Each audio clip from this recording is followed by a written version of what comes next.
మేము అస్పృశ్యులుగా ఉన్నాం, నిమ్న జాతులుగా ఉన్నాం. నెక్స్ట్, ఆయనలోని రిఫార్మిస్ట్ 1937 బాంబేలో he has introduced a bill to abolish the Khoti system of land tenure in the Konkan region, the serfdom of agricultural tenants and the Mahar Watan system of working for the government as slaves. అంటే theory చెప్పడము లేదా school పెట్టడము మాత్రమే కాదు, ఆయన పవర్లో ఉన్నప్పుడు ఆయన చేతనైన రిఫార్మ్స్ కూడా తీసుకొచ్చారు. This is very interesting. A class of an agrarian bill, వ్యవసాయానికి సంబంధించిన బిల్లో డిప్రెస్డ్ క్లాసెస్ ని హరిజన్స్ గా పిలిచారు. హరిజన్స్ అంటే children of the God, children of the God అని పిలిచారు. దానికి అంబేద్కర్ అబ్జెక్షన్ చెప్పారు. ఏమని? మేము గాడ్ చిల్డ్రన్ అయితే మీరు children of demons. So he has objected. Bhimrao was strongly opposed to this title for the untouchables. He argued that if the untouchables were people of God, then all others would be people of monsters. He was against any such reference. But the Indian National Congress succeeded in introducing the term Harijan. ఆ clause లో, ఆ బిల్లులో హరిజన్ అనే పదం కాంగ్రెస్ పెట్టి చేసింది. So sad. మమ్మల్ని ఏమని పిలవాలో కూడా మీరే నిర్ణయిస్తారా? Ambedkar felt bitter that they could not have any say in what they were called.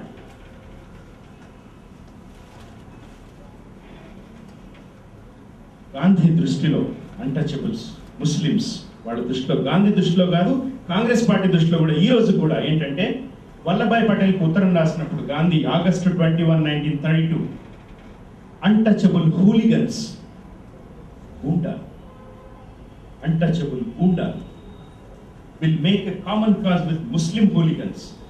Muslims ని కూడా hooligans అన్నాడు Gandhi. This is on record. And kill caste Hindus.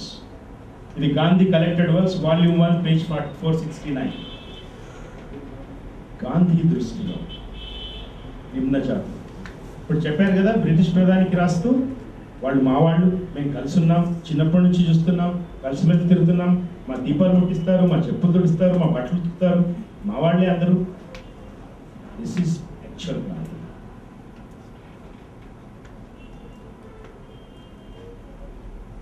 ఇది మనం అర్థం చేసుకోవాలి. అన్నం వండిన తర్వాత వాటాలు పెట్టడం కాదు, ఎసట్లో బియ్యం వేసేటప్పుడే తేల్చాలి.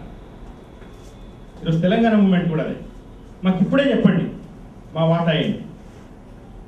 కమ్యూనల్ అవార్డు సైమన్ కమిషన్ ఎదుట అంటే నేను కొన్ని రిపీట్ చేశాను, చెప్పినవి మళ్ళీ చెప్తున్నాను, ఎందుకంటే కొద్ది సీరియస్ అంశం కాబట్టి రిపిటేషన్ విల్ హెల్ప్ అన్న ఉద్దేశంతో.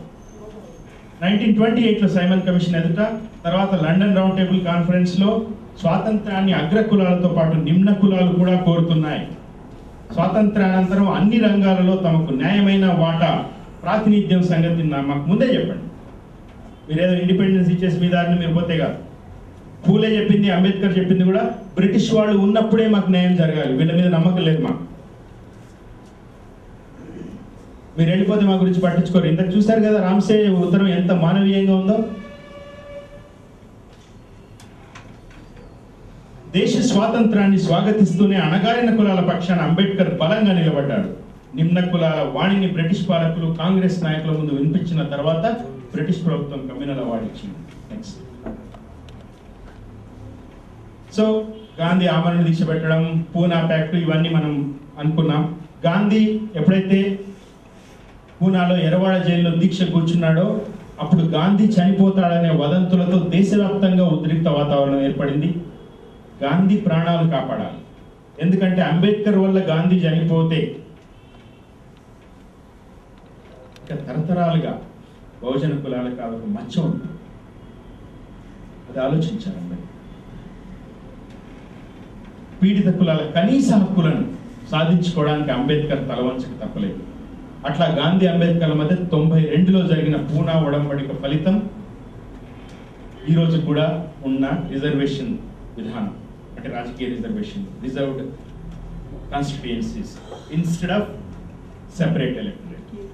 సెపరేట్ ఎలక్టరేట్ బదులుగా రిజర్వ్డ్ కాన్స్టిట్యుయెన్సీస్ వచ్చినాయి. యాక్చువల్గా ఇక్కడ ఏం జరిగిందంటే లండన్ సెకండ్ రౌండ్ టేబుల్ కాన్ఫరెన్స్లో గాంధీ ఉన్నప్పుడు వాళ్ళు ప్రపోజ్ చేసింది ఒకటి 9 రాష్ట్రాలకు గాను 7 రాష్ట్రాల్లో సెపరేట్ ఎలక్టరేట్ ఇస్తాం. ఎక్కడైతే వీళ్ళ జనాభా ఎక్కువ ఉంటుందో మీరు గమనించాల్సింది 9 రాష్ట్రాల్లో 7 రాష్ట్రాలు. రెండో కండిషన్ జనాభా ఎక్కువ ఉన్న చోట. మూడో కండిషన్ ఇది తాత్కాలికం, ఇదేమి పర్మనెంట్ కాదు. కానీ వీటికి కూడా ఒప్పుకోలేదు. దాంతోపాటు వాళ్ళు చెప్పింది ఏంటి, జనరల్ సీట్స్ అంటే రిజర్వ్డ్ సీట్స్ ఉమ్మడి నియోజకవర్గాలు 71 ఇస్తాం. గాంధీ సెపరేట్ ఎలక్టరేట్కే కాదు ఈ 71 సీట్స్ కూడా ఒప్పుకోలేదు గాంధీ. కానీ ఎరవాడ జైల్లో దీక్ష విరమించడానికి పెట్టిన కండిషన్స్లో సెపరేట్ ఎలక్టరేట్ ఇవ్వం, కానీ 71కి బదులుగా 100 అంటే 71 అక్కడ ఒప్పుకోలేదు లండన్లో. ఈరోజు ఆయనకి సెపరేట్ ఎలక్టరేట్ ఉపసంహరించడం ఎంత ముఖ్యం అంటే 71 కాదు 148 ఇస్తా ఉన్నాడు. నెక్స్ట్ పూనా ప్యాక్ట్ తర్వాత జరిగింది ఏంటంటే, పూనా ప్యాక్ట్ కంటే ముందు Congress leaders media had refuse to recognize Ambedkar as a leader of the press class. కానీ పూనా ప్యాక్ట్ తర్వాత అంబేద్కర్ పేరు దేశం అంతా మారుమోగిపోయింది. Gandhi refused in London even for reserved seats, but had agreed to increase from 71 to 148. Next. ఇందాక చెప్పుకున్నదే మళ్ళీ కొంత రిపిటేషన్ ఏంటంటే, అంబేద్కర్ ఎప్పుడు కూడా కేవలం ప్రవచనాలకే పరిమితం కాలేదు. అంబేద్కర్ కేవలం అంటే ఒక సామాజిక సంస్కర్త, ఆయన పొలిటీషియన్ కాదు అనే భావనలోంచి ముందు మనం బయటకు రావాలి. Is politician. Independent labour party పెట్టారు. ఆఫ్టర్ ఇండిపెండెన్స్ ఇండియన్ గవర్నమెంట్లో మంత్రిగా చేశారు. భారతదేశానికి రాజ్యాంగం రాశారు. శాసనకర్తలకి శాసనకర్త అంబేద్కర్. Is a politician. అది గుర్తుపెట్టుకోవాలి. 1919లో బ్రిటిష్ సంస్కరణలకు మాంట్ఫోర్డ్ కమిటీ అంబేద్కర్ని సంప్రదిస్తే అంబేద్కర్ ప్రత్యేక నియోజకవర్గాలు సార్వత్రిక ఓటింగ్ గురించే కాకుండా మీరు చూడండి, భారతీయ సమాజంలో ఉండే అసమానతలు, విద్యావకాశాలు, సాంఘిక సంస్కరణలు ఇవన్నీ కూడా ప్రపోజ్ చేశారు అంబేద్కర్. భారతదేశానికి చట్టాలు చేసే ముందు సమాజాన్ని అర్థం చేసుకోండి. మీరేదో కాంగ్రెస్ పార్టీతోనో గాంధీతోనో కూర్చుని మీరు డెసిషన్లు తీసుకుంటే కాదు, మీరు భారతదేశ సమాజాన్ని అర్థం చేసుకోండి. 25లో భారతదేశ ద్రవ్య వినిమయ విధానంలోని సమస్యలు అధ్యయనం చేయడానికి వచ్చిన రాయల్ కమిషన్ ముందు కూడా హాజరై, అంటే అంబేద్కర్ మేధావి మనం అంటాం కదా, ఎడ్యుకేషన్, ఎంపవర్మెంట్, ఫైనాన్స్, ద్రవ్య వినిమయ బిల్లుకి, వ్యవసాయ సంస్కరణలకి, ప్రతి దానికి కూడా అంబేద్కర్ కాంట్రిబ్యూషన్ ఉంది. అప్పుడే ఆయన ఉమ్మడి వ్యవసాయం, భూమి శిస్తు విధానం, భూ సంస్కరణల గురించి ప్రతిపాదించారు. బొంబాయి చట్టసభల్లో క్రియాశీలక పాత్ర పోషించారు. తర్వాత రాజ్యాంగ నిర్మాణం కోసం 28లో సైమన్ కమిషన్ గురించి చెప్పుకున్నాం మనం. Next slide. ఇది వచ్చేసింది, ఇప్పుడు మాట్లాడేసాం. Next slide. ఇప్పుడు చెప్పండి, అంబేద్కర్ ఎవరు? Next slide. కమ్యూనల్ అవార్డు సాధించుకొచ్చిన తర్వాత ఆయన చెప్పింది, వెళ్ళి మీ ఇంటి గోడల మీద రాసుకోండి, ఈ దేశానికి మీరు శాసనకర్తలు కాబట్టి. ఇవన్నీ అంబేద్కర్ మాట్లాడింది. ఓ సింహాల్లారా లేవండి, మీరు గొర్రెలు అనే భావన విడండి. ఓ కాబోయే పాలకులారా లేవండి, మీకు సేవకులు అనే భావన విడండి. ఎందుకంటే రాజ్యాధికారానికి రాకపోతే అంతరించిపోతారు. స్వయం పాలన, స్వయం పోషణ అంబేద్కర్ చెప్పింది.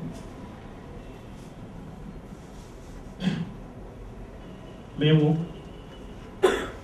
వర్ణ నిర్మూలన నాటకం వేస్తాం, మేము టికెట్లు పెడతాం.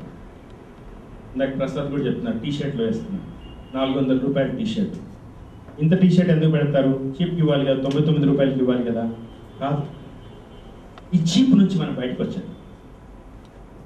అంబేద్కర్ సూటు బూటు ఎంత ఎంత దర్జాగా సూటు బూటు వేసుకున్నాడు. గాంధీ ఏం వేసుకున్నారు? గాంధీ దగ్గర డబ్బులు లేకనా? గాంధీ ఒక బ్రాహ్మినైజ్ అయిపోయాడు. గాంధీ బ్రాహ్మణుల్ని అపీస్ చేయడానికి. అంటే ఒక దశ వచ్చిన తర్వాత మనం పై అంటే సాంస్క్రిటైజేషన్ అంటారు కదా, అలా అయిపోవడానికి ప్రయత్నం చేస్తాం. ఇప్పుడు షారుఖ్ ఖాన్, ఆమిర్ ఖాన్ బాలీవుడ్లో నిలదొక్కోవాలి, భారతదేశం అంతటా కూడా ఇది ఉండాలంటే వాళ్ళు హిందూయిజంలోకి మెల్లిగి వెళ్ళిపోవాలి, హిందువులను పెళ్లి చేసుకోవాలి వాళ్ళు. సాంస్క్రిటైజేషన్, స్వయం పాలన, స్వయం పోషణ. సో మనం ఎదగాలి, మనం పారిశ్రామికవేత్తలు కావాలి, మనం సర్వీసెస్ని, ప్రోడక్ట్స్ని కొనాలి, మనం ఫ్రీగా తీసుకోవద్దు. అప్పుడే మనం మన వాళ్ళని ఎంకరేజ్ చేస్తాం. ఎందుకంటే ఈ దేశంలో 85% బహుజనులు ఉన్నప్పుడు, శ్రామికులు వాళ్ళు ఉన్నప్పుడు, వాళ్ళు చేస్తున్న శ్రమ అంతా కూడా ఎవరి చేతిలోకి పోతుంది? మన వాళ్ళే పారిశ్రామికవేత్తలు అయితే, మన వాళ్ళ ప్రొడ్యూసే మనం కొనుక్కుంటే, ఈరోజు కన్జ్యూమర్స్ ఎక్కువ మనమే కదా, కానీ డబ్బులని ఎక్కడ పోతున్నాయి? సో మనం ఎదగాలి, స్వయం పాలన, స్వయం పోషణ. అందుకే మన రవికుమార్కి పద్మశ్రీ వచ్చినప్పుడు బాగా అప్రిషియేషన్ ఎందుకు చేయాలి అంటే, ఇప్పుడు కొలకలూరి ఈనాకి రవికుమార్కి పద్మశ్రీ వచ్చింది మన దగ్గర. కొలకలూరి ఈనాక్ కంటే కూడా రవికుమార్కి పద్మశ్రీ రావడం గొప్ప విషయం. సాంస్కృతిక రంగంలో అంటే నేను మాట్లాడేది కాస్త కాంట్రవర్సీ అయితే అయింది, ఎందుకంటే ఇక్కడ అందరినీ అప్పీల్ చేయడానికి రాలేదు నేను.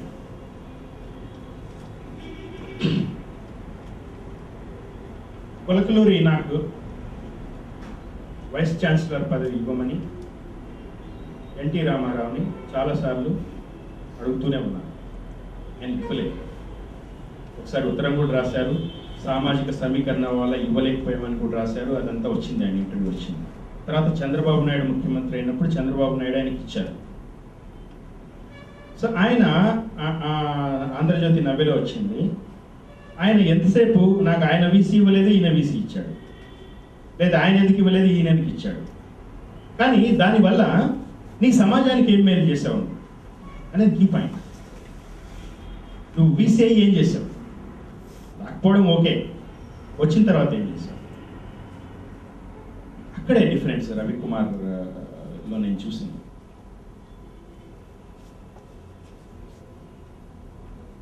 భావజాలం, ప్రచారం, సస్టైనబిలిటీ, సెల్ఫ్ సస్టైనబిలిటీ, మనం ఆర్థికంగా పరిపుష్టం కూడా, రెండు కూడా చాలా ముఖ్యం అని నినదించిన రాజకీయ తాత్వికుడు doctor Babasaheb Ambedkar. 1956 December 6 black day. ఈ దేశానికి 2 బ్లాక్ డేలు. బాబ్రీ మసీద్ విధ్వంసం డిసెంబర్ 6, అంబేద్కర్ చనిపోయింది డిసెంబర్ 6. ఆయన ఏమన్నారు, ఎంతో శ్రమకొచ్చి ఇంత దూరం తీసుకొచ్చిన ప్రజా హక్కుల ఉద్యమ రథాన్ని చేతనైతే ముందుకు తీసుకెళ్ళండి, దయచేసి వెనక్కి మాత్రం. చాలా నిస్సహాయంగా. తర్వాత అదే కాంశీరామ్ చెప్తారు, తను చెంచా విధంగా, చెంచాలు ఎంత ప్రమాదకరమైనది. నెక్స్ట్ మనం అర్థం చేసుకోవాల్సింది, తిలక్ అంటే తల్వార్ అధికారం, తరాస్ బిజినెస్, జ్ఞానం, అధికారం, సంపద. జ్ఞాన సముపార్జన బ్రాహ్మణుల చేతుల్లో, ఆయుధధారణ క్షత్రియుల చేతుల్లో, వ్యాపార వాణిజ్యాలు వైశ్యుల చేతుల్లో, సేవకులు అందరూ. ఇంకొక 5 నిమిషాలు అయిపోతుంది. త్రివర్ణాలు, జ్ఞాన సముపార్జన బ్రాహ్మణ వర్ణం, ఆయుధధారణ క్షత్రియ వర్ణం, వ్యాపార వాణిజ్యం వైశ్యవర్ణం, ఇక శూద్ర కులాలు, సేవక సంజాతులు. ఇదంతా చూస్తుంటే ఈ వ్యవస్థలో ఏదో గొప్ప శ్రమ విభజన జరిగిపోతున్నట్టు అనిపించడం లేదు? అందరు కలిసిమెలిసి పనిచేసుకుంటున్నాం హాయిగా, గాంధీ అన్నట్లు.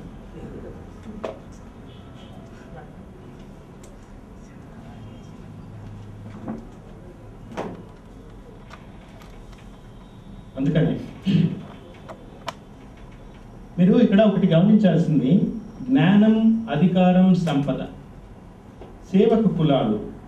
అంటే ఇప్పుడు భారతదేశము కులవృత్తుల ప్రధానంగా, అంటే కులాలు పుట్టిన తర్వాత శ్రమ అనేది బహుజన కులాల్లోకి రుద్దబడిన తర్వాత ఇప్పుడు వస్తున్న పరిణామాలు మీరు గమనిస్తే, ఈవెన్ ఆ రోజు బహుజనులు చేస్తున్న పనుల్లో కూడా ఈరోజు ఎకనామికలీ లుక్రేటివ్ అయిన రంగాల్లోకి అగ్రవర్ణాలు కూడా వచ్చేస్తున్నాయి. ఇప్పుడు రిలయన్స్ వాళ్ళు మొత్తం మేము మంగళ షాపులు పెడతామని వచ్చారు కదా అప్పుడు.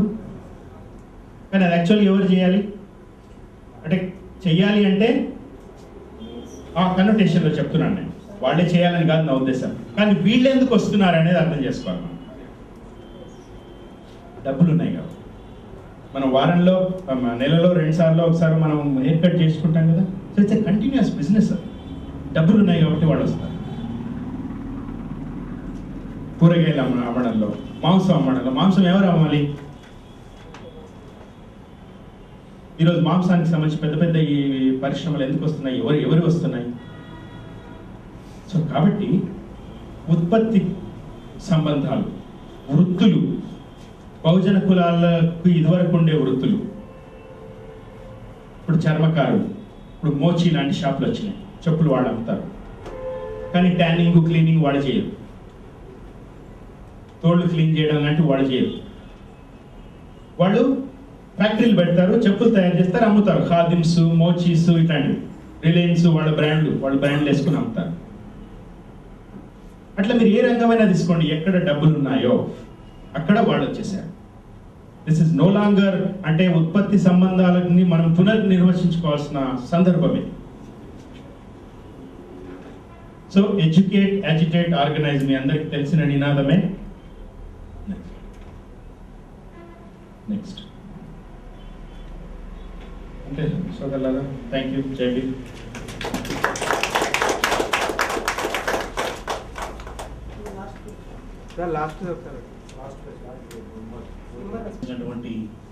గౌరవనీయులు పెద్దలు శ్రీశైలం రెడ్డి గారికి ఒకసారి చప్పట్ల ద్వారా మనం జై భీమ్ తెలియజేద్దాం.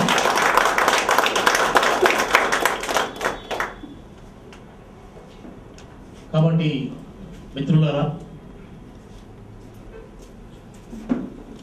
ఈరోజు మనకు ఎన్నో విషయాల్లో నిజాలు తెలియాల్సి ఉంది. ఇప్పుడు సైమన్ కమిషన్ గోబ్యాక్ ఉద్యమంలో ఆంధ్రకేసరి తన చొక్కా విప్పి గుండె చూపడైన విషయం ఇప్పటివరకు అది నిజమని నమ్ముతా ఉన్నాను. కానీ పెద్దలు మాకు అది చెప్పడం వల్ల ఈరోజు అది కూడా ఒక బూటకమే. ఇది ప్రకాశం పంతులు స్వయంగా తన ఆత్మకథలో రాసుకున్న విషయం. మనం ఏదో ఇది కుట్రపూరిత ప్రచారం కాదు మనం చేస్తాం. ఆయన స్వయంగా చెప్పి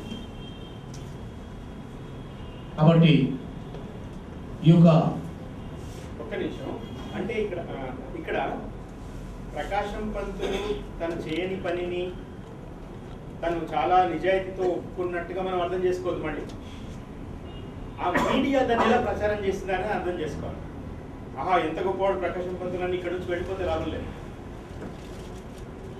ఆయన నిజాలు దాచి మీడియా ఎలా ప్రచారం చేస్తుంది ఇది అర్థం చేసుకోవాలి. ఇలా ప్రతి ఒక్క విషయాన్ని మరి ఈ మనోవాద మీడియా వ్యవస్థ కానీ, ఈ మనోవాద అగ్రకుల నాయకులు కానీ ప్రతి దాన్ని ఈరోజు మీరు చూసినట్టయితే ఒక 10 సంవత్సరాల క్రితము బీజేపీ వాళ్ళు బీజేపీ పార్టీ అంటేనే శ్రీరాముడు అంటేనే బీజేపీ పార్టీగా ఉండేది. ఇప్పుడు మరి స్వామి వివేకానందను డాక్టర్ సర్దార్ వల్లభాయ్ పటేల్ ఎత్తుకోవడం జరిగింది. మరి నాడు పూలే బుద్ధుడు చెప్పినటువంటి వాక్యాలని ఈరోజు వివేకానందకి పెట్టి ఈ మనోవాద మీడియా వ్యవస్థ ప్రచారం చేస్తూ ఉన్నది. కాబట్టి మిత్రులారా, పెద్దలారా, ఈనాడు మనం ఈ యొక్క అసత్య ప్రచారాన్ని అడ్డుకోవాలంటే, నిజమైన ప్రచారాన్ని మనము తీసుకురావాలంటే మనం అందరం కూడా కలిసికట్టుగా ముందుకు పోవాల్సిన అవసరం ఎంతైనా ఉన్నది. ఇలాంటి ప్రబుద్ధ భారత్ కార్యక్రమాలు మరి జిల్లాలో, మండల స్థాయిలో, గ్రామ స్థాయిలో, వాడ స్థాయిలో కూడా అనునిత్యం జరగాల్సిన అవసరం ఎంతైనా ఉన్నదని ఈ సందర్భంగా మనకు తెలుస్తూ ఉన్నది. మరి ఒక ముస్లిం ఎలా అయితే ప్రతి ఫ్రైడే మసీదుకి పోతాడో, ఒక క్రిస్టియన్ ఎలా సండే అయితే చర్చికి పోతాడో, దళిత బహుజనులు, అంబేద్కరైట్లు కూడా ప్రతి వారము మరి ప్రతి వీలైతే ప్రతిరోజు ఇలాంటి ప్రబుద్ధ భారత్ కార్యక్రమాలు పెట్టుకొని మరి నిజమైన జ్ఞానాన్ని ఆర్జించి మరి గొప్ప భారతదేశాన్ని నిర్మించే క్రమంలో మనందరం కూడా ముందుకు పోవాలి. కాబట్టి ఇక్కడ ఉన్నటువంటి యువకులు కానీ పెద్దవాళ్ళు అయితే తమ పిల్లలను కానీ మరి యొక్క ప్రబుద్ధ భారత్ కార్యక్రమంలో ఇన్వాల్వ్ చేసేలాగా మరి తమ చదువు తమ సంపాదన సమకూర్చుకునే సమయాన్ని కాకుండా తమ సరదాలు చేసే సమయాన్ని మరి మన శాంతి చక్రకు ప్రబుద్ధ భారత్ కార్యక్రమానికి కేటాయించి మరి రాబోయే ఒక ప్రబుద్ధ భారతదేశాన్ని నిర్మించే క్రమంలో మరి మన అందరం కూడా ముందుకు పోవాలని. సార్, మాది భారత నాస్తిక సమాజానికి అనుబంధంగా సైంటిఫిక్ స్టూడెంట్స్ ఫెడరేషన్ పనిచేస్తుంది. ఈ నెల 17వ తేదీతో 10 సంవత్సరాలు పూర్తి చేసుకుంది. ఈ క్రమంలో 19 జిల్లాల్లో కమిటీలు వేసుకున్నాం, 7 యూనివర్సిటీల్లో కమిటీలు వేసుకున్నాం. దాదాపు 2 లక్షల మంది మేము చేరుకున్నాం.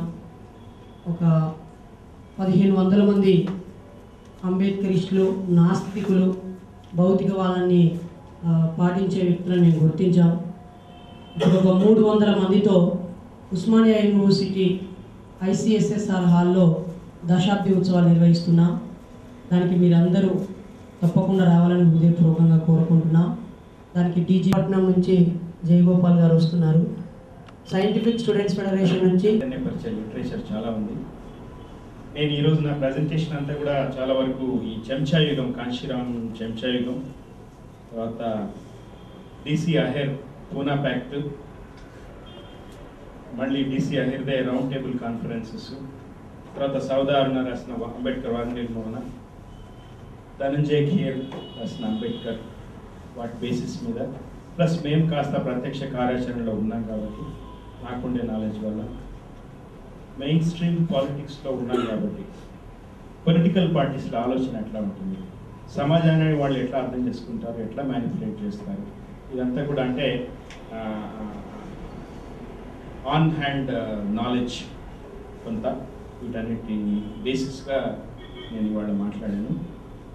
మీ అందరికీ కూడా విజ్ఞప్తి ఏంటంటే మీరు చదవండి, లిటరేచర్ చదవండి. Ambedkar writings, Kanshi Ram writings, Phule writings, Varun Kumar గారు అందరికీ తెలుస్తాయి కదా. మీరు సమంతర పత్రిక కూడా తెప్పించుకోండి, చదవండి. సాహిత్యం చదవడం ద్వారా మాత్రమే మన జ్ఞానాన్ని పెంచచ్చు. మళ్ళీ ఫూలే కోటే, విద్య లేకపోతే వివేకం లేదు, అభివృద్ధి అన్నీ కూడా. సో అధ్యయనం చేయండి. Education is very important. మనం హిందువులమా కామా, మనని హిందువుల్లోంచి బయటికి పంపించమని అంబేద్కర్ అడిగారా, దానివల్ల వచ్చే ప్రయోజనాలు ఏంటి, నష్టాలు ఏంటి అనే దానికంటే ముందు కొంత భారతదేశానికి సంబంధించిన విషయాన్ని మనం అర్థం చేసుకోవాలి. ఈ భారతదేశం ఒక గణరాజ్యం, చిన్న చిన్న చిన్న గణాలుగా ఏర్పడిన రాజ్యం ఇది. మీకు క్రిస్టియన్లు కానీ, ముస్లింలు కానీ, బ్రాహ్మణులు కానీ వీళ్ళు భారతదేశానికి బయట నుంచి వచ్చిన వాళ్ళు. వీళ్ళు భారతదేశపు మూలవాసులు కాదు. ఆర్యులు బయట నుంచి వచ్చిన వాళ్ళు, బ్రాహ్మణులు. ముస్లింలు 11వ శతాబ్దంలో గుర్రాల మీద కేవలం ముస్లిం పురుషులు మాత్రమే వచ్చారు. ఇది మీరు అర్థం చేసుకోండి. కేవలం పురుషులు మాత్రమే వచ్చారు.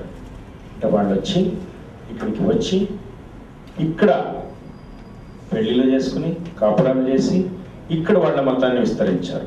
ముస్లిం ఆడవాళ్ళు రాలేదు. ఐఎమ్ రిపీటింగ్, 11వ శతాబ్దంలో గుర్రాల మీద కేవలం ముస్లిం పురుషులు మాత్రమే వచ్చారు. అంటే they are aliens to this land, they don't belong to this land. అంటే ఇది నేను BHP బజరంగ్ దళ్ కార్యకర్తలాగా మాట్లాడలేదు, ఒక సోషల్ ఆంథ్రోపాలజీ ఎంథూసియాస్ట్గా మాట్లాడుతున్నాను. అట్లా మీకు బ్రాహ్మణులు, ఆర్యులు బయట నుంచి వచ్చారు, ముస్లిమ్స్లు బయట నుంచి వచ్చారు, క్రిస్టియన్స్ కూడా బయట నుంచి వచ్చారు. They don't belong to this land. కానీ భారతదేశం అందరినీ కూడా హక్కున చేర్చుకుంది.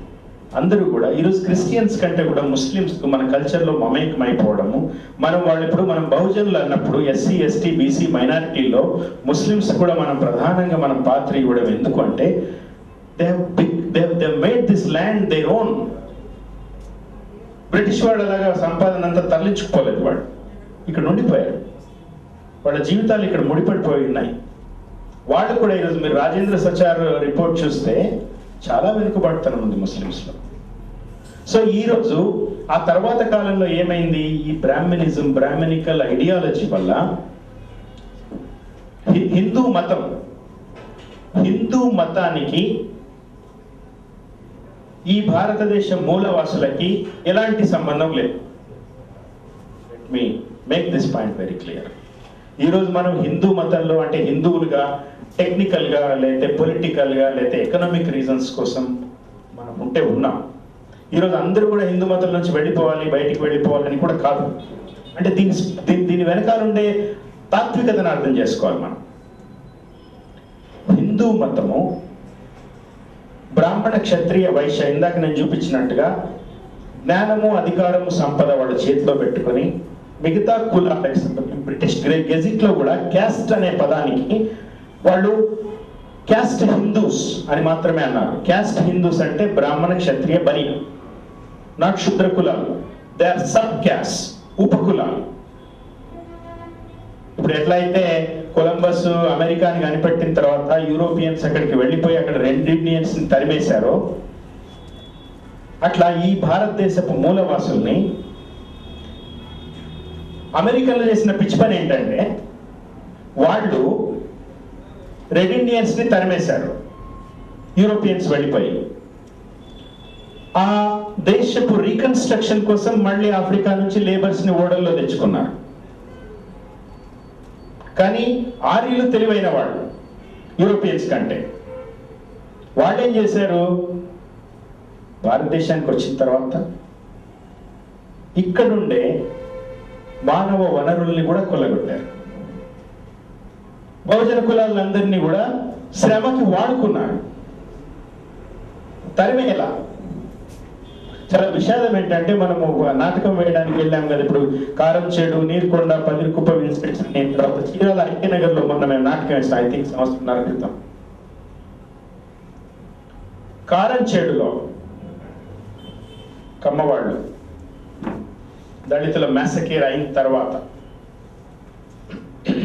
కారంచేడులో చాలా గ్రామాల్లో వాళ్ళు అక్కడి నుంచి వెళ్ళిపోయిన తర్వాత ఐక్యనగర్ లాంటి చోట ఉన్న తర్వాత కమ్మవాళ్లలో అందరూ అని కాదు కానీ బట్ పాపులర్గా వినిపించింది ఏంటంటే వాళ్ళని అనవసరంగా చంపేశారా, ఇప్పుడు ఎప్పుడు వస్తారు మన పొలాల్లోకి పనిచేయడానికి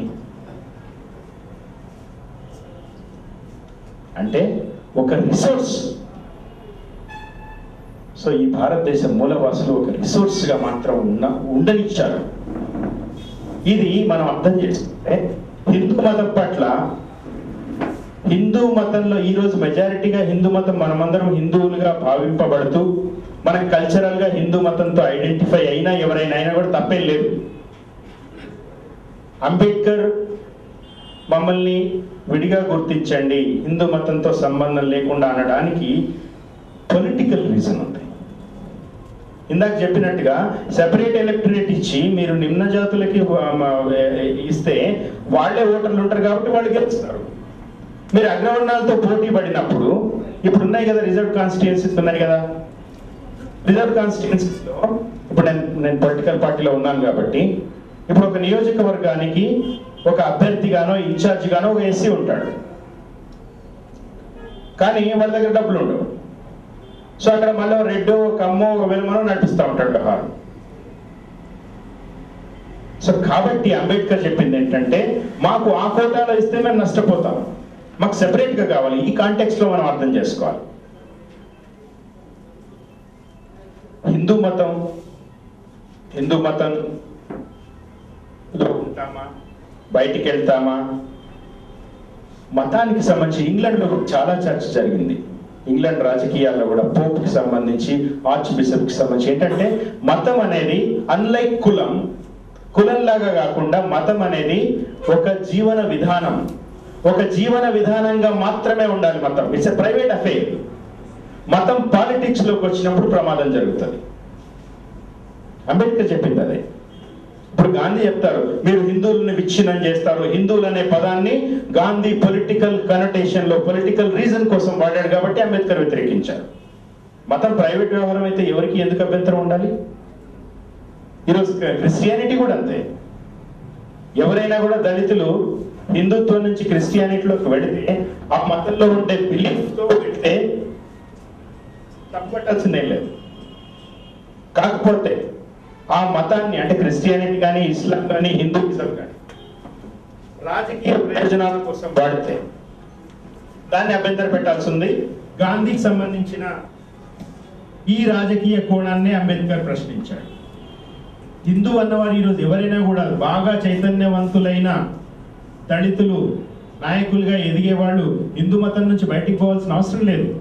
మీరు అక్కడ ఉంటూనే మీరు ఎక్కడి నుంచి వచ్చారు, మీ బేస్ ఏంటి, మీ ప్రజలు ఎలా ఉన్నారు, మీకు ఆ కింద చూపు ఉందా లేదా, దిస్ ఇస్ ఇంపార్టెంట్. మీరు చెప్తారు కానీ నేను ప్రతిదీ మీరు ఒక మాట వినండి. నేను చెప్పే ప్రతిదీ మీరు అగ్రి అవ్వాల్సిన పర్లేదు. ఫస్ట్ పాయింట్, ఒక డిస్కోర్స్లో మనం ఫస్ట్ ఏం నేర్చుకోవాలంటే భిన్న అభిప్రాయాలు ఉండొచ్చు.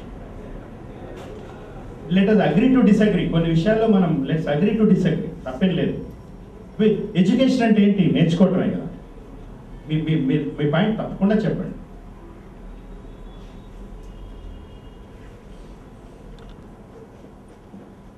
మతం విషయంలో అంబేద్కర్ చెప్పిన పాయింట్ మీరు చెప్పినటువంటి లిబరల్ సెన్స్లో నేను చదివిన చోట ఎక్కడ లేదు.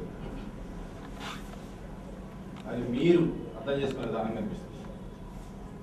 మీరు అంబేద్కర్ మతం గురించి ఎక్కడెక్కడ ఏం మాట్లాడారో వాటన్నింటినీ రిఫర్ చేసి చెప్పండి. మీరు చెప్పింది డ్యూబియస్గా ఉంది. This is quite contrary to Ambedkar version. Me point చెప్పండి. అంబేద్కర్ ఏం చెప్పారు అంటున్నారు మీరు అది చెప్పండి. Ambedkar marks and Buddha and marks లో చాలా స్పష్టంగా చెప్పాడు. మీరు హిందూ మతం బయటకు వచ్చేయండి, మీరు ఏ మతంలో ఉండాలనే విషయం నేను చెప్పట్లేదు. హిందూ మతంలో ఉంటే మీకుండే ప్రమాదాన్ని ఆయన చెప్పాడు. మీరు చెప్పినట్టే మతం అనేది పర్సనల్. మతంతో పాలిటిక్స్లో ఇంకోదాన్నో రిలేట్ చేసి మనం మాట్లాడాల్సిన పని లేదు. కానీ మీరు హిందూ మతంలో మాత్రం స్పష్టంగా బయట ఉన్న విషయం చాలా క్లియర్ కాల్చారు.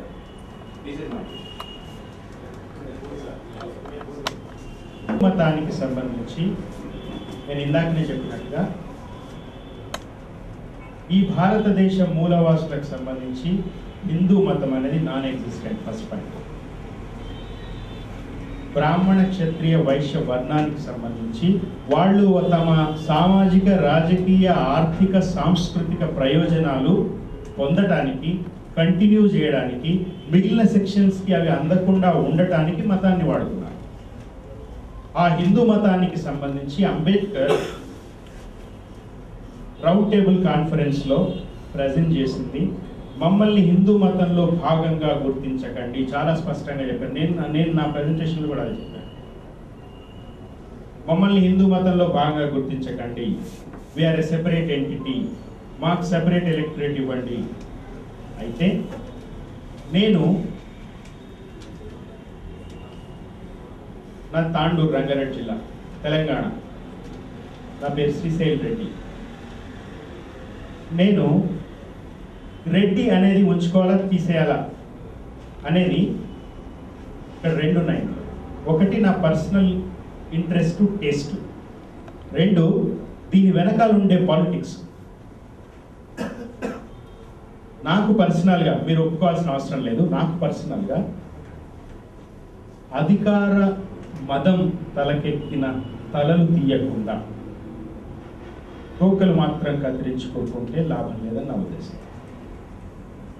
కాబట్టి నేను ఒక రెడ్డిగానే ఉంటాను. రెడ్లు ఎలా ఆలోచిస్తారో నాకు తెలుసు. నేను మాట్లాడతాను. నేను ఒక తెలంగాణ వాడిగానే ఉంటాను. నేను హిందూ మతంలో భాగంగానే ఉంటాను. నేను క్రిస్టియానిటీకో ఇంకో మతంలోకి నేను పోవాలనుకుంటే that is my personal interest. ఇక్కడ అంబేద్కర్ హిందూ మతాన్ని కాంగ్రెస్, గాంధీ, అప్పర్ క్యాస్ట్ వాళ్ళు ఒక రాజకీయ సాధనంగా వాడారు చాలా స్పష్టంగా. మేము అందులో భాగంగా ఉంటే మాకు న్యాయం జరగదు. మమ్మల్ని మీరు ఇక్కడ రెండు ఉన్నాయి బ్రదర్, మీ పేరేమన్నారు? ఇక్కడ రెండు ఉన్నాయి. మేము అంటే పర్సనల్ ఇంట్రెస్ట్తో ఒక మతం నుంచి ఇంకో మతంలోకి పోవటం ఓకే.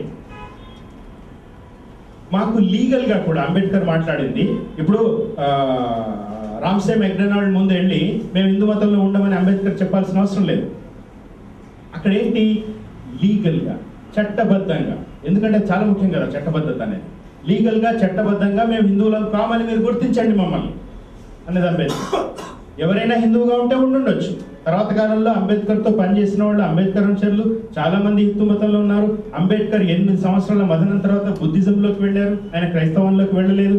ఇక్కడ నేను క్రైస్తవము కానీ, ఇస్లాం కానీ, బుద్ధిజం కానీ వేటిని కూడా హిందూ ఇంక్లూడింగ్ హిందూయిజం, ఆ మతాలు ఎవరైనా తమ జీవన విధానంగా ఉంచుకున్నంత వరకు ఏం తక్కువ పట్టట్లేదు. ఎవరు ఏ కన్వర్షన్ అయినా అవ్వచ్చు, నథింగ్ రాంగ్ విత్ ఇట్.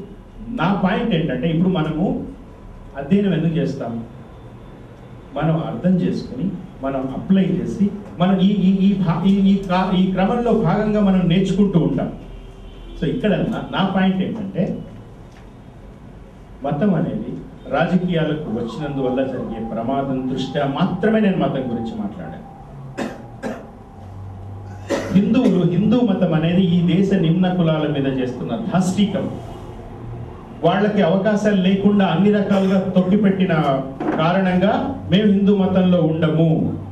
మీరు హిందూ మతం, అంబేద్కర్ ఎవరిని కూడా ఇందాక మీరు చెప్పినట్టుగానే ఎవరిని కూడా మీరు మీరు మీరు మీరు ఫలానా మతంలోకి వచ్చి రమ్మని అంబేద్కర్ ఎప్పుడు పిలిపివ్వలేదు. It's a personal choice. కానీ మతం ఎప్పుడైతే పొలిటికల్ టూల్ అయిందో కొన్ని సెక్షన్స్లో, అక్కడ లీగల్గా మాత్రం మేము అందులో ఉండము.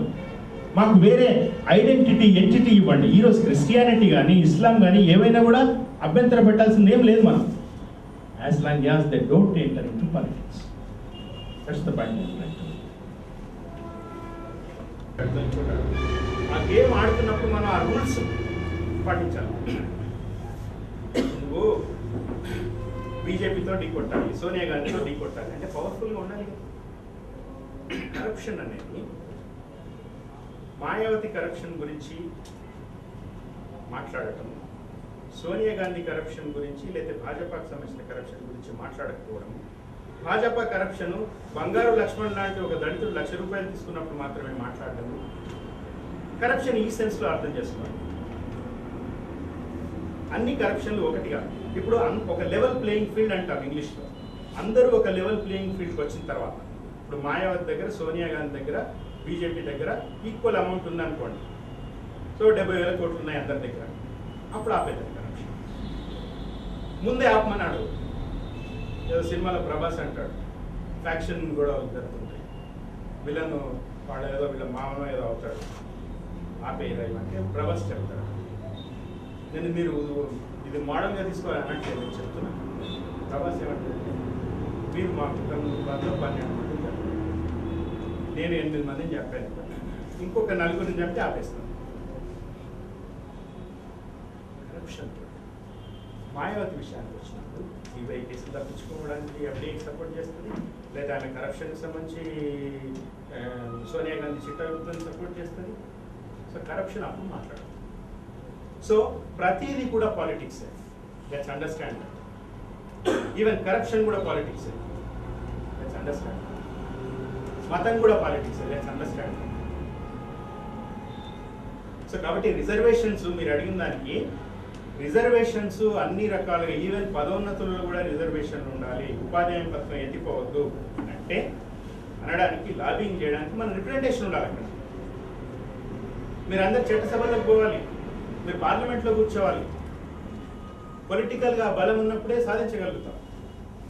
పాలిటిక్స్, అంతిమంగా పాలిటిక్స్.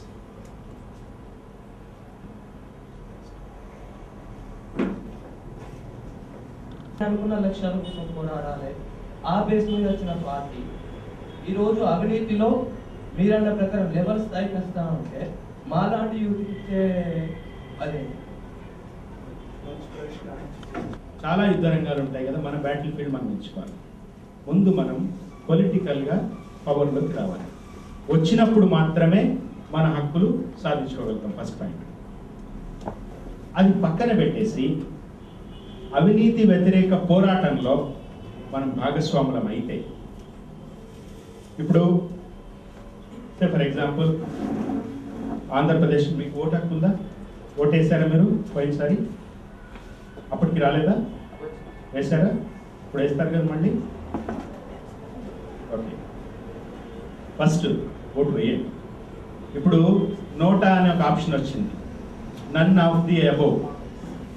ఆ ఆప్షన్ వచ్చిన తర్వాత కూడా ఓటు హక్కు వినియోగించుకోకపోతే చాలా తప్పది. సో ఫస్ట్ ఓటు హక్కు వేయండి, ఓటు వేయండి. రెండోది, ఇప్పుడు ఆంధ్రప్రదేశ్ రాష్ట్రానికి ఆమ్ ఆద్మీ పార్టీ వచ్చింది అనుకోండి. ఇక్కడ వాళ్ళు జయప్రకాష్ నారాయణ లాంటి వాళ్ళతోనో ఎవరితోనో పొత్తు పెట్టుకుంటారు, లేదా వాళ్ళు సొంతగానే పోటీ చేస్తారు, ఏదో చేస్తారు. మీరు ఆమ్ ఆద్మీ పార్టీకి కొద్దిగా చైతన్యవంతులైన యువత అంతా కూడా వీళ్ళ అవినీతిని నిర్మూలిస్తారు అనే సెన్స్లో ఆమ్ ఆద్మీ పార్టీకి ఓటేశారనుకోండి. అంటే మీరు దయచేసి డోంట్ గెట్ మీ రాంగ్, మీరు ఆమ్ ఆద్మీ పార్టీకి వేయాలనుకుంటే వేసుకోండి, దట్స్ అప్ టు యూ. నేను ముందుగానే చెప్పినట్టుగా నాకు తెలిసింది చెప్తున్నాను. నాకంటే బాగా చదువుకున్న వాళ్ళు, చైతన్యంగా ఉండేవాళ్ళు, ఆల్రెడీ కార్యాచరణలో ఉండేవాళ్ళు మీలో ఉంటే ఉండవచ్చు. మీరు అది కూడా నాకు చెప్పండి. సో నాకు తెలిసింది చెప్తున్నాను. నా ఉద్దేశం ఏంటంటే ఆమ్ ఆద్మీ పార్టీకి ఓటు వేయడం ద్వారా ఈరోజు మీరు ఆంధ్రప్రదేశ్లో కానీ దేశంలో కానీ మీరు ఓటు ఎందుకు వేయాలి? రెండు రకాలుగా వేస్తాం ఓటు. నెగిటివ్ ఓటు వేస్తాం, లేదంటే పాజిటివ్ ఓటు వేస్తాం. ఈ ప్రభుత్వాల పట్ల మనకు ఉండే కోపంతో నెగిటివ్ ఓటుగా వేస్తాము, లేదంటే పాజిటివ్ ఓటు వేస్తాము. ఎందుకు వేస్తాము? ఇంకొక పార్టీ మనకు బాగా నచ్చి వీళ్ళు అధికారంలోకి వస్తే మనం సాధించగలుగుతామని పాజిటివ్ ఓటు వేస్తాం. ఈరోజు బహుజనులకు సంబంధించిన హక్కులు రాజకీయ, ఆర్థికపరమైన, ఉద్యోగ వ్యవహారాలకు సంబంధించిన, సంస్కృతికి సంబంధించిన ఏవైనా. ఇప్పుడు విగ్రహాలు ఉన్నాయి. మేము ఇందాక చెప్పినట్టుగా అంబేద్కర్ విగ్రహం అసెంబ్లీలో గురించి మాట్లాడారు. చాలామంది ప్రొఫెసర్లు, ఈవెన్ దళితులకు సంబంధించిన ప్రొఫెసర్లు కూడా మాట్లాడారు. అసలు అంబేద్కర్ విగ్రహారాధన వద్దన్నారు, అంబేద్కర్ విగ్రహాలు పెట్టడం ఏంటి? విగ్రహం అనేది ఒక స్ఫూర్తికి ప్రతిరూపం. ఇప్పుడు గాంధీ విగ్రహాలు ఉన్నంత వరకు అంబేద్కర్ విగ్రహాలు కావాలని కోరుకోవాలి మనం. అసలు విగ్రహాలే లేని భారతదేశం ఉందనుకోండి, ఇందాక వీడియో క్లిప్లో చెప్తారాయన, అసలు ఈ వ్యత్యాసం లేని భారతదేశం ఒక ఆదర్శ సమాజం వస్తే ఐ వెల్కమ్ దట్. కానీ అసమానతలు ఉన్నప్పుడు మనం ఒకటే, అంబేద్కర్ గాంధీ విగ్రహాలు ఉన్నంత వరకు గాంధీ విగ్రహాల స్థాయిలో, ఇప్పుడు అసెంబ్లీలో గాంధీ పక్కన 22 అడుగుల ఎత్తులో అదే స్థాయిలో అంబేద్కర్ విగ్రహం కావాలి. ఇంకా దాన్ని మనం దాటిపోయి గాంధీ విగ్రహం ఉండడానికి వీళ్ళేదో తీసేయండి, అంబేద్కర్ పెట్టాలి అని అడగాలి. కానీ విగ్రహాలు వద్దు, అంబేద్కర్ విగ్రహారాధన వద్దు అన్నాడని చెప్పకూడదు. మనం మాయావతి గవర్నమెంట్ ఉన్నప్పుడు అంబేద్కర్ సంబంధించిన అతిపెద్ద ప్రాజెక్ట్, ఒక సింబల్ అది, దళితుల ఎమాన్సిపేషన్, అది దళితుల స్ఫూర్తి. అది మనం ఇన్ని డబ్బులు ఖర్చు పెట్టారు, తినడానికి తిండి లేకపోతే ఈ ప్రాజెక్ట్ మీద ఇన్ని పెట్టారు, ఈ ప్రచారంలోకి పోవద్దు. మనం అవినీతి వ్యతిరేకత మన ఉద్యమం కాదు. ఈరోజు పవర్లోకి రావాలి. పవర్లోకి వస్తే అంటే అవినీతి అనేది it is not a disease, it is a side effect. అవినీతి ఈజ్ ఎ సైడ్ ఎఫెక్ట్. అవినీతి లేని స్థితికి సమాజాన్ని తీసుకురావాల్సిన అవసరం ఎవరికి ఉంది? ఇప్పుడు డిక్కీ లాంటివి పెడతారు, పారిశ్రామికవేత్తలుగా తయారవుతారు, డబ్బులు ఉంటాయి. అవినీతి ఎందుకు చేస్తారు? ఎవరైనా ఎందుకు చేస్తారు? అవినీతి చేయక తప్పని పరిస్థితి ఉంది కాబట్టి అవినీతి చేస్తారు. సో మనం దాన్ని వదిలేసి అవినీతి లేని సమాజాన్ని నిర్మిస్తామనడం చాలా తప్పు. అసలు ఆ జోలికే పోదు, అది మన పని కాదు.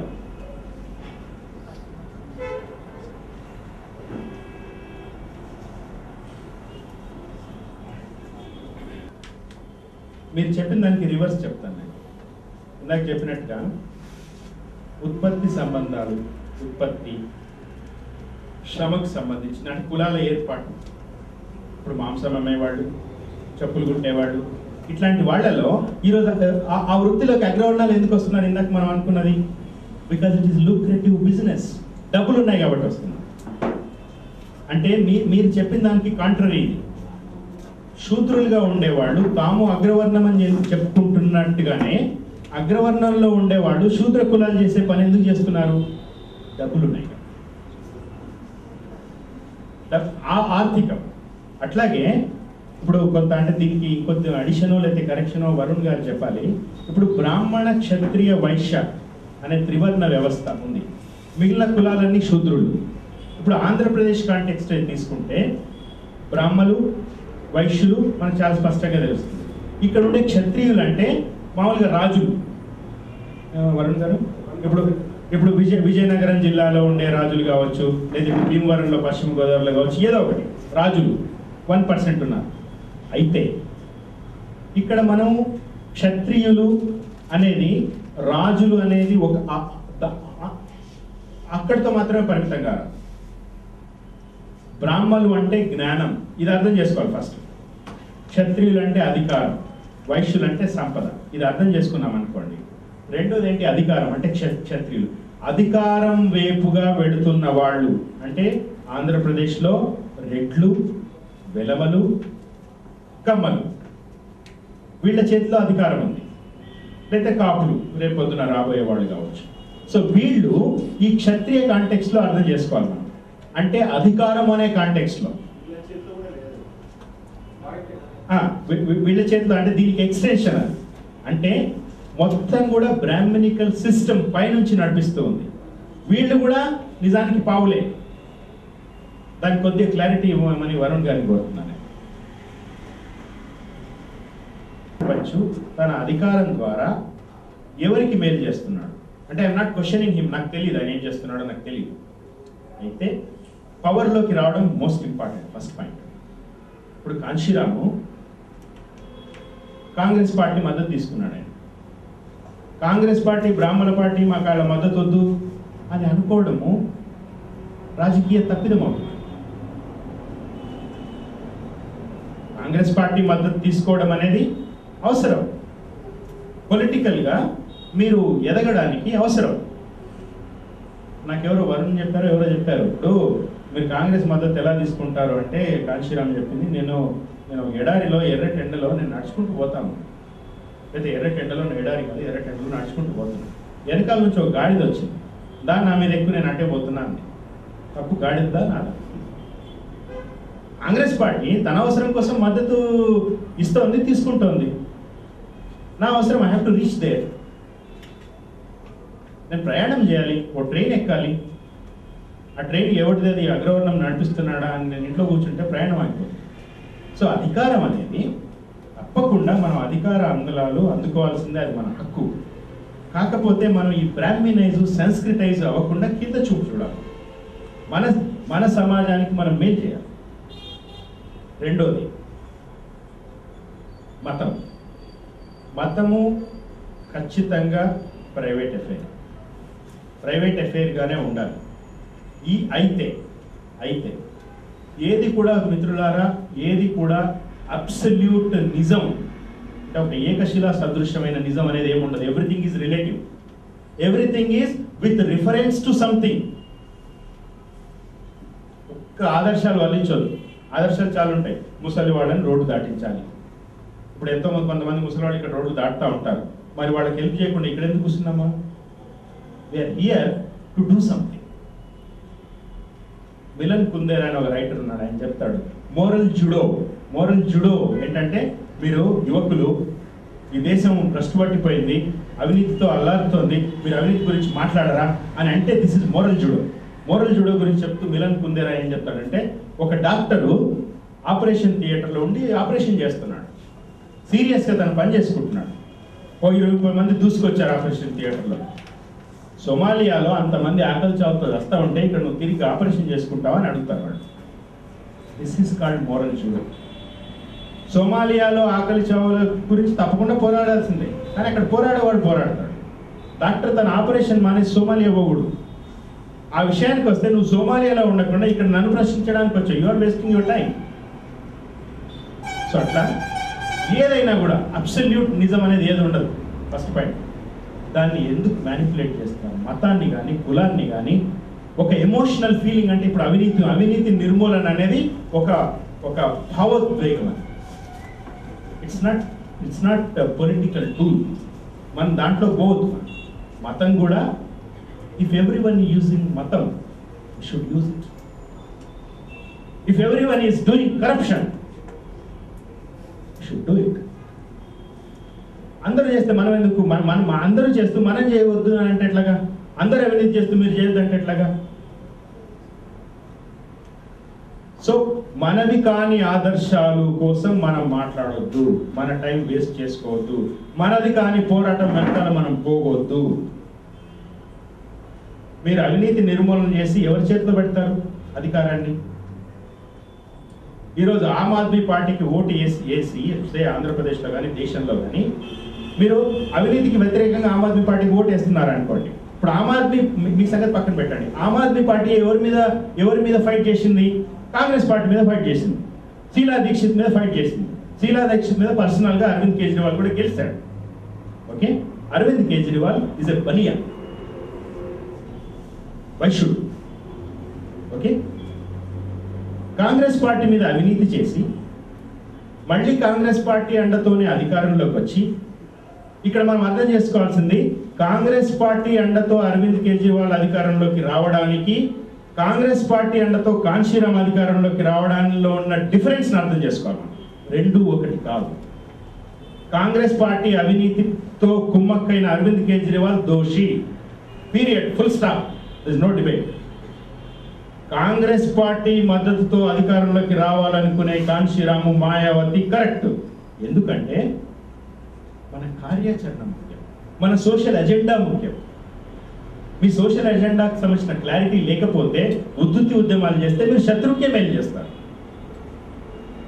ఈరోజు భారతదేశాన్ని 2014లో మాయావతి పాలించాలని కోరుకోవాలి, అంతేగాని మళ్ళీ కాంగ్రెస్ పార్టీ పాలించాలని కోరుకోకూడదు. ఈరోజు మీరు అవినీతి నిర్మూలన చేస్తామని ఆమ్ ఆద్మీ పార్టీకి ఓటేస్తే కాంగ్రెస్ పార్టీ మీద ఉండే వ్యతిరేకత చీలిపోయి మళ్ళీ కాంగ్రెస్ పార్టీ యూపీఏ 3 పవర్లోకి వస్తుంది. మళ్ళీ మీరు ఇంకొక 5 ఏళ్ళు మీకు ఫుల్ పని, మళ్ళీ అవినీతి వ్యతిరేక ఉద్యమాలు చేసుకుంటూ కూర్చోండి. మీరు ఇలాగే ఉంటారు. మీ ప్రోగ్రామ్స్కి ఉన్నాయి కదా, మీరు డబ్బులు లేవని ఇలా మీటింగ్లో మాట్లాడుతూ ఉంటారు. నేను పర్సనల్గా అనట్లేదు సోదరా, మీరు ఈరోజు డబ్బులు సంపాదించండి. అవినీతి వ్యతిరేక ఉద్యమం నుంచి బహుజనులు బయటికి రావాలి, నా పిలుపది. ఫస్ట్ అయిన అవగాహన ఉందో నాకు తెలియదు, కానీ చాలామంది బహుజనులకి జగన్ పార్టీ చేసిన అవినీతి గుర్తురాదు, కానీ అక్కడ పాపం జగన్ గుర్తు వస్తుంది. కానీ మాయావతి మాత్రం సాస్ కారిడార్లో డబ్బులు దిగిందంటే నాకు మాత్రం ఈ ప్రశ్నకి సమాధానం 5 సంవత్సరాల నుంచి చెప్తానే ఉన్నాను. సమాధానం చెప్పిన తర్వాత మళ్ళీ వాడు పోయి జగన్ పార్టీ చేయాలి. కాబట్టి మనం బహుజన రాజకీయాల పట్ల, మన నాయకుల పట్ల ఎంత స్పష్టంగా ఉండాలి, ఎంత స్పష్టమైన అవగాహనతో మనం ముందుకెళ్ళాలి, మన కార్యాచరణ ఎలా ఉండాలన్న విషయంలో ఈరోజు వరకు ఇక్కడికి వచ్చిన స్పీకర్లో అతి తక్కువ మంది మనకి ఈ విషయంలో స్పష్టమైన గీత గీసి చూపించారు. కాబట్టి ఆ ఆలోచనతో ముందుకెళ్ళి బహుజన రాజకీయాన్ని, బహుజన వాదాన్ని ముందుకు తీసుకెళ్ళాలని కోరుకుంటూ నల్లబాబు గారిని ముగించవలసిందని కోరుకుంటున్నాను. ఈ ఎజెండా ఉద్యమం వెనుక ఎవరి అధికార దాహం ఉందో మనం తెలుసుకోగలిగితే ఆ ఉద్యమం ఎంత నీతివంతమైందో, నిజాయితీవంతమైందో అర్థం చేసుకోవచ్చు. నాడు తెలుగు ప్రజల ఆత్మగౌరవం ముఖ్యమని నినదించిన ఎన్టీఆర్ ఆ నినాదంతో జనం సమూహం ఒక దగ్గర రాగానే ఆ జన సమూహం నుంచి ఒక అధికారం వచ్చింది. అధికారాన్ని చేజిక్కించుకుని ఎన్టీఆర్ ఒక రాజుగా కలిగాడు. అదేవిధంగా ప్రత్యేక తెలంగాణకు నినాదం ఇచ్చి దానికి అట్రాక్ట్ అయిన జనమత సమూహంగానే ఆ జన సమూహంలో వచ్చిన పవర్ని చేజిక్కించుకున్న కేసీఆర్ ఇలా ఒక గొప్ప నాయకుడు కాగలిగాడు. సేమ్ అలాంటిదే మన ఈ అవినీతి మీద పోరాటం అనే ఒక నినాదం. భారతదేశంలో అవినీతి పోరాటమే ముఖ్యం కాదు, దానికంటే కూడా అందరూ సమానం అనే నినాదం చాలా గొప్పది. అవినీతి పోరాటంతో పాటు మరి అందరూ సమానం అనే పోరాటం తీసుకోలే కేజ్రీవాల్. అవినీతి అనే ఒక విషయాన్ని, ఒక ఎజెండాను తీసుకొని జనాన్ని సమకూర్చి అల్లకల్లి వచ్చిన అధికారాన్ని చేజిక్కించుకొని ఇవాళ ఢిల్లీకి రాజు కాగలిగాడు. మిత్రులారా, కాబట్టి మీరు ఒకటే గుర్తుపెట్టుకోండి, ఏ రోజైతే ఈ దేశంలో, ఈ రాష్ట్రంలో దళిత బహుజనులు అధికారంకి వస్తారో, అధికారం రావడానికి ఏ ఎజెండా అయితే పనిచేస్తుందో అదే స్వచ్ఛమైన, నీతి అయిన, నిజమైన ఎజెండా అన్నది మనం తెలుసుకోవాలి. బాబాసాహెబ్ పూలే కాన్స్టిట్యూషన్ యొక్క జాడలో మనం ముందుకు పోవాల్సిన అవసరం ఉందని సందర్భం తెలియజేస్తూ మరొకసారి సార్ గారికి అందరం చెప్పడం ద్వారా జై భారత్.